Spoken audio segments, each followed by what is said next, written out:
예, 안녕하세요. 방금 나온 테슬라 관련 뉴스입니다. 이 기사는 약간 테슬라에 대해서 좀 부정적이긴 한데, 그래도 기사 내용을 보면은 살짝 많은 정보들이 담겨 있습니다. 그래서 보는 시각에 따라 좀 다를 수 있는데, 이제 이 기사에서 얘기하는 측면에서 테슬라가 좀 보완을 하면 지금보다 훨씬 더 시장 장악력이 강해지지 않을까 하는 생각도 있고, 이 기사에 대한 어떤 정보들이 우리가 알기에는 괜찮은 것들이 좀 많이 있어서 한번 소개를 해드립니다. 자, 시작합니다. 테슬라의 지배력은 생각보다 더 빨리 위협을 받을 수 있습니다. 테슬라는 현재 경쟁사에 비해 매우 명확한 기술 우위를 가지고 있습니다. 2020년에 한 사건은 토요타와 폭스바겐보다 6년 앞선 것으로 추정된 그런 내용이었습니다. 회사의 주가도 멈추지 않는 것 같습니다. 실제로 테슬라는 토요타보다 시가총액이 높을 뿐만 아니라 현재 거의 4배에 달하며 최근 페이스북을 통과하여 5번째로 가치 있는 미국 회사가 되었습니다. 그러나 테슬라는 투자자 현금으로 넘쳐나고 다른 벤더보다 훨씬 더 먼 주행거리와 성능을 가진 자동차를 생산하고 있지만 이미 시장 주도권이 약화되고 있으며 경쟁자들이 따라잡는 그런 그 신호가 있음을 보이고 있습니다. 첫 번째 징후는 폭스바겐이 유럽에서 새로운 ID3 소형차로 이미 얼마나 잘 팔리고 있는지 확인된 사실입니다. 10월 유럽에서 가장 많이 팔린 EV였습니다. ID3가요. 테슬라 모델 3는 여전히 전 세계적으로 가장 많이 팔리는 EV로서 앞서가고 있으며 모델 3가 아직 4주년도 되지 않았는데 10주년을 맞이한 닛산 리프보다 더 많이 판매량을 기록한 것을 보면 알 수 있습니다. 그러나 2020년 11월 유럽에서는 르노 조이가 3위, 현대 코나 일렉트릭이 4위를 차지했습니다. 테슬라 모델 3는 르노 조이가 3위고요. 현대 코나 일렉트릭도 3위였습니다. 테슬라 모델 3는 4위였고 모델 S와 X는 상위 20위 안에 들지도 않은 반면 기술적으로 열등한 아우디 이트로는 상위에 들었는데 말입니다. 이것은 유럽 투자자들에게 약간의 우려를 야기하고 있는 상황입니다. 문제의 일부는 테슬라가 여전히 전기차 시장에서 상대적으로 프리미엄급을 목표로 하고 있으며 미국에서 가장 저렴한 차량은 여전히 4만 달러 정도이고 유럽에서는 더 비싸다는 것입니다. 훨씬 더 많은 양을 판매하려면 더 큰 대중적 시장 매력을 위해 더 작고 저렴한 자동차가 절실히 필요합니다. 모델 Y는 크로스오버, SUV 형식으로서 모델 3와 같은 중형 세단보다 더 인기는 있습니다. 그러나 경쟁차인 르노조의 ID3, 현대 코나와 경쟁 차종이 아니며 더 싸지도 않다는 게 현재 문제입니다. 테슬라는 이미 중국에서 새로운 차를 만들기 위해 준비하고 있다는 소문이 돌고 있습니다. 일부는 예상했던 25,000달러 모델 2일 수 있습니다. 그러나 25,000달러 차가 서양에서 괜찮은 선택지처럼 들릴지는 모르지만 이미 중국에서는 악명 높은 울링 홍구앙 미니 EV와 같은 작은 도시 전용 차량뿐만 아니라 그보다 더 싼 차들이 많이 판매되고 있는 실정입니다. BYD E2는 보조금 받기 전에 2만 달러에 가깝지만 여전히 190마일의 NEDC 레인지 범위를 제공하고 있습니다. 지난주에 지금 이 기자는 2021년에 중국에서 미국과 유럽 시장에 출시할 것으로 보이는 중국 자동차 중 일부를 강조한 적이 있다고 합니다. 이 중 2대는 이미 폴스타2 및 MG5 EV처럼 도착을 했는데요. 이것들은 경쟁력 있는 가격일 뿐만 아니라 매우 잘 현지 특화되어 있는 차종입니다. 중국 전기차가 시장에서 가장 큰 경쟁자로 꼽히는데도 충분한 이유가 있습니다. 점점 더 많은 기능을 갖춘 EV 모델이 판매 국가의 해당 지역의 요구를 충족하고 있다는 사실입니다.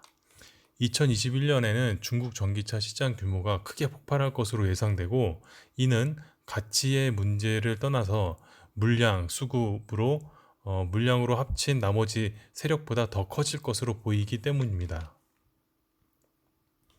회사로서의 테슬라의 가치가 무엇이든 간에 시장에서 가장 큰 EV 고릴라처럼 이미 햇빛이 잘 드는 좋은 자리에서 하루를 보내고 있었는지도 모릅니다. 테슬라는 친환경 및 첨단 기술 헤지펀드 스노우볼 캐피탈은 EV 판매의 미래에 대해 매우 분명한 예측을 하고 있습니다.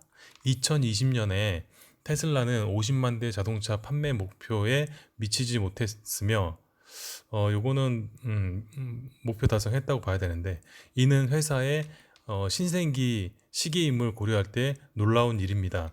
스노우볼은 2031년까지 판매량이 700만 대 미만으로 정점을 찍을 것으로 테슬라는 예상합니다. 그러나 그 후 감소할 것이며, 더욱 분명히 말하면 테슬라의 EV 시장 점유율은 2020년에 이미 약 23%로 정점을 찍고, 다른 업체가 판매량을 가져감에 따라 2040년까지 8%로 감소할 것으로 예상한다고 합니다. 여기 기자는 이미 한 달 전부터 2020년이 EV 시대가 이미 도래한 해라고 주장했고, 많은 대기업들이 또 주목하고 있습니다. 애플은 자율주행 EV에 대한 계획을 다시 시작하는 것으로 지금 보이고 있고, 소니는 비전 S 개념에 대한 자세한 내용과 동영상을 현재 제공하고 있으며, 니오는 최근 ET7을 출시했는데 1000km, 마일로는 620마일 이상의 NEDC 범위를 제공할 것으로 추정되는 150kWh 전고체 배터리 덕분에 테슬라와의 전투를 진정으로 시작할 것으로 보이고 있습니다. 그리고 올해 출시 예정인 루시드 에어도 있습니다. 특히 CTO가 이전에 모델 S를 담당했던 테슬라의 수석 엔지니어였기 때문에 테슬라 모델 S 킬러가 될 수 있다고도 말하고 있습니다. 테슬라가 현재 경쟁에서 매우 분명한 우위를 점하고 있는 많은 분야 중 하나는 배터리 기술과 파워팩에서 추출할 수 있는 효율성입니다. 예를 들어서 테슬라의 모델 3 스탠다드 레인지 플러스는 54kW 배터리에서 267마일이 가능한 반면에, 폭스바겐 ID3는 ID3도 100kg 이상 가벼움에도 불구하고 263마일을 이동하려면 58kWh가 필요한 지금 시스템입니다. 작년 테슬라의 배터리 데이에서 이 회사는 여러 기술 개발을 발표했지만, 특히 올해 테슬라 모델 S 플레이드에서 제한적으로 초기 제공될 4680 배터리라는 새로운 셀 유형을 발표하기도 했습니다. 배터리가 엄청나게 저렴해지고 있지만 4680은 대량 생산에 들어가면 그 속도를 크게 높일 수 있을 것입니다. 킬로와트 시당 $100의 배터리 비용은 EV가 내연기관보다 저렴해지기 시작하는 마법의 지점, 특이점으로 오랫동안 간주되어 왔습니다. 테슬라의 현재 파나소닉 2170 셀 기술은 2022년에서 2023년은 돼야 그 시점에 도달할 것으로 보이며, 새로운 기술인 4680은 시간이 조금 더 걸릴 것으로 보입니다. 2024년까지 킬로와트 시당 2170보다 크게 줄어들 것으로 예상하고 있습니다. 그러나 이 그래프가 보이고요. 그러나 이미 킬로와트 시당 $100 미만인 대안이 있으며, 그중 상당수가 중국 배터리입니다. CATL에서 제공하는 LFP 리튬 아이언 포스페이트 배터리 유형은 현재 특이점 아래에 있으며, 테슬라는 중국에서 제작한 모델 3들은 이를 사용하고 있는 것으로 알려져 있습니다. BYD의 블레이드는 LFP 배터리 기술을 보다 공간 효율적인 방식으로 포장하며 앞으로 몇 년 동안 가장 비용적으로 효율적인 선택지가 될 것으로 보입니다. 이미 시장에 나와 있는 어떤 제품보다 킬로와트 시당 15%더 저렴하고 파나소닉 2170보다 약 25%나 저렴한 배터리입니다. LG화학의 NCM 배터리도 2170형임에도 파나소닉 버전보다 가격 우위를 가지기 시작한 상태입니다. 물론 테슬라는 자동차가 비용 효율적으로 유지되도록 하기 위해 이러한 많은 배터리 공급 업체와 공급 계약을 체결할 수 있습니다. 그러나 4680 셀이 반드시 일부 사람들이 예상했던 엄청난 기술 선도는 아닙니다. 놀라운 발전이기는 하지만 적어도 킬로와트 시당 비용 측면에서 독보적이지는 않습니다. 우리는 이미 다른 공급 업체의 자동차가 테슬라에 한때 독보적으로 출시했던 주행 가능 거리 최대치에 근접하고 있고, 테슬라의 그 시장 리드는 향후 몇 년 동안 매우 빠르게 약화될 것입니다. 테슬라는 또한 품질 관리로 인해 계속 불안해하고 있습니다. 제가 기자를 말합니다. 제가 6월에 다시 기사화했지만 오랫동안 풀리지 않고 반복된 문제들입니다. 소셜미디어에서 테슬라 소유자 그룹을 자주 방문해 보면 이 주제가 계속해서 등장하는 것을 볼 수 있습니다. 그것은 아마도 테슬라 자동차를 구입하는데 가장 큰 단점일 것입니다. 펌웨어가 너무 많이 업데이트되어 2018년 4월 이전에 제작된 자동차에서 메모리 칩이 작동하지 않는 위험한 MCU 문제로 인해 현재 15만 8천 대의 자동차가 리콜되었습니다. 이것은 테슬라가 최첨단 기술 시장에서 선두주자로 남아있지 않을 것이라는 의미는 아닙니다. 스노우볼 캐피탈의 추정치에 따르면 지금부터 10년 동안 14배 많은 자동차를 생산할 것으로 보입니다.